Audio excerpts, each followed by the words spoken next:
Aleikum hoç. Aleikum selam wa rahmatullah. Jena pas namazit xhumos, sot isha te xhamia Uhudit në xhumo, edhe ty dol pi xhumos, çepi le kum fotografuaj shujt edhe në status. Ku thash të dol nga xhamia e Uhudit, më kujtua hadithi ku tregon se kështu do të jetë guzhva para dyerve të xhenetit, edhe pse ata dyer do të jenë me kilometra të gjatë. Allah na mësoft të jemi prej tyre që do të hinë në xhenet. Amin. A është e vërtetë kjo gjë se kom dëgjuar për xhallarëve? Po valla, thot pejgamberi sallallahu alaihi wasallam se një derë e xhenetit, gjërësia se derë është 40 vjet me ecë në kohë mirë.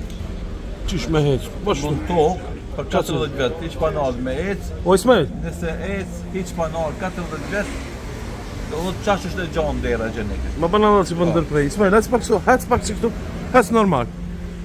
Domethënë çka ka ç'është? 40 vjet me ecë. Ç'është po? Sa kilometra mundet me ecë për 40 vjet? Çfarë është e gjanë dera e xhenetit?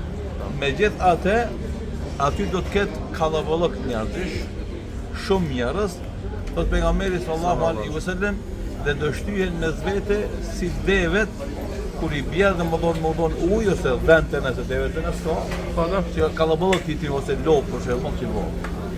Do të 40 vjet si a shef funi, sa është dire e madhe, me gjithë atë ka kallavollok. Se do të kesh shumë besimtarë. Njerëzit që besojnë në Allah. Na nisë sot ka islamofobë, ateistë dalin kur se ndrojnë fenë në vetë. Ata që pranojnë fenë islame, edhe ata domethënë që e praktikojnë fenë islame shumë më shumë se ata që e lënë. Nëse ka dikush që lë sepse e kemi konstatuar na më shumë të njerëz se e lënë ato që janë pa fe. Po do. Veç emrin që ka musliman, por të realisht ka musliman.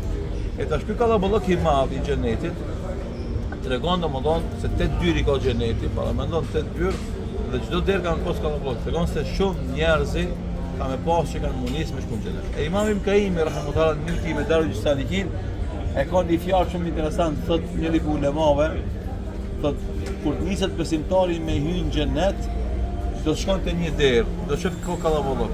Te tjetra ka kallavollok. E do mendoje thot, ka cila derë mund me shkuën me hyrë ku s'ka kallavollok.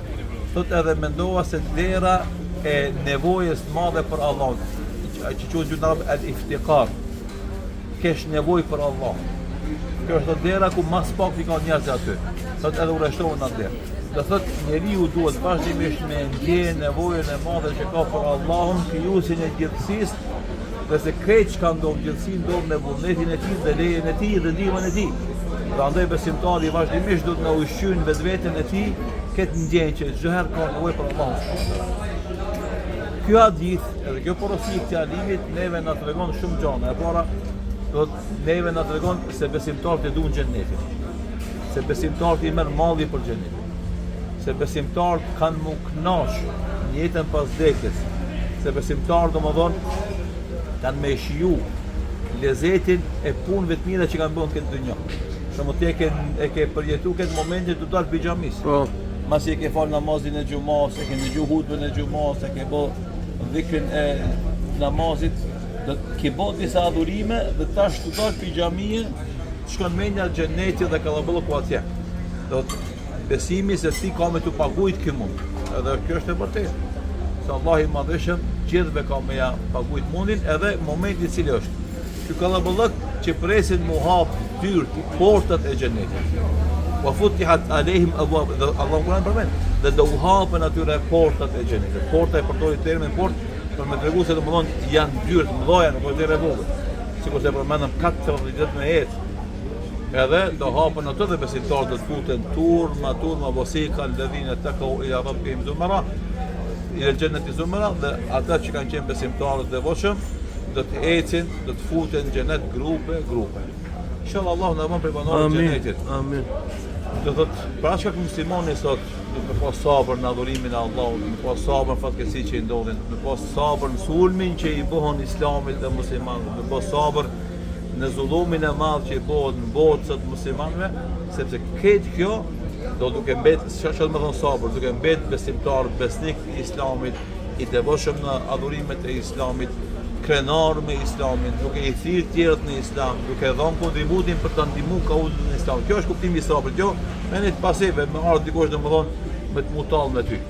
Andaj Këtë të dush mi bo që nëse ta gëzësh këtë momenti, kur ti t'jesh ata të shku në xhenem në tona, ti jeranit udhës së xhenetit, po pret pak rën, ama kur hapën në të portët e mdoja, shkon pas të hime shpejt edhe e ze veni tanë, ku të ka caktuar Allahu me konë në xhenet, inshallah këtë në bënë Allahu xhenetia.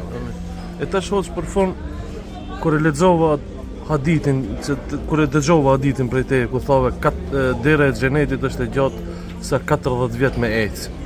Unë me të kallëzu drejtën e se jam besimtar, u gëzova, me shpresje edhe unë do t'jam njëri prej tyre. Po mirë po kemi dëgjues, shikues që na ndjekin video, thonë këta janë pralla, s'ka ashtu prall, s'ka xhenet. Me kërku për çdo gjë, me pas fakt edhe argument shkencor, shumë konstatime në botë ngelen pralla, edhe shkencore. Sepse teoremat në shkencë nuk mund të vërtetohen me shkencë. Teoremat.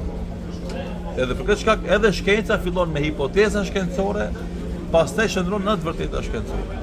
Kështu që nëse fillojmë na me akuzu çdo të vërtetë fetare ose shkencore, se s'ka argument, s'është i eksperimentuar, është prallë, atë kur gjë nuk është e vërtetë. Kjo është relative. Edhe kjo normalisht është argumenti më i madh logjik edhe filozofik se demontohet domodin këto akuza që bën fejë islame. Ne si musliman besojmë se kjo që ka thënë Kur'ani është e vërtetë dhe kjo që na vjen nga i dërguari i Allahut Muhamedi sallallahu alaihi wasallam është e vërtetë dhe pra shkak ne jemi musliman besimtar, ata ne thënë për Allah, e të me këtë jo besimin e tyre, mirë po nisën që va themi ne vazhdimisht tyre ateistave, islamofobëve, antislamistave. Edhe si hipotezë do thotë analitike. Ne do vdesim edhe ai edhe na. Na besojmë që ka jetë pas vdekjes. Ka xhenet, ka xhenem. Ai nuk e beson gjë tjetër. Kur vdesim na, nëse ndodh që është e vërtetë xheneti, ne kemi fitu. Po nëse ndodh na sumin kur nisen. Ama nëse ndodh që ka xhenet xhenem, ai çka ka mendon me ta? A ka më? Nëse ndodh as ka më fitu kur gjë. Kështu që edhe në përmes këtij argumenti logjik, me besu se ka jetë pas vdekjes, se ka xhenet dhe xhenem është më e arsyeshme edhe më e dobishme se sa mos me besu.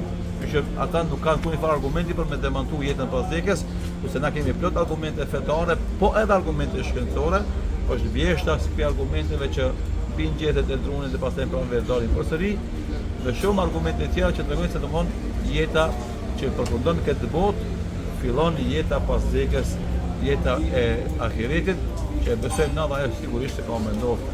Inshallah jemi xheneti e kthejmë atë jetë pastaj shumë më mirë. Një për argumente që po më dietat është nevoja për drejtësi absolute. Sa krime, masakra, gjenocide kanë ndodhur, edhe ata që kanë qenë shkaktar kanë marrë dënime minimale ose hiç s'kanë ndënuar. Kanë shpëtuar këtë dynjë. Nevoja për këtë drejtësinë absolute është një për argumenteve që thonë se kanë pasur ringjallje dhe kanë pasur gjykim me drejtësi absolute. Inshallah na von xheneti na rupi xhenemit. E udhëzon këta që komentojnë si lloj komentesh. Amen, Allah shpëletosh.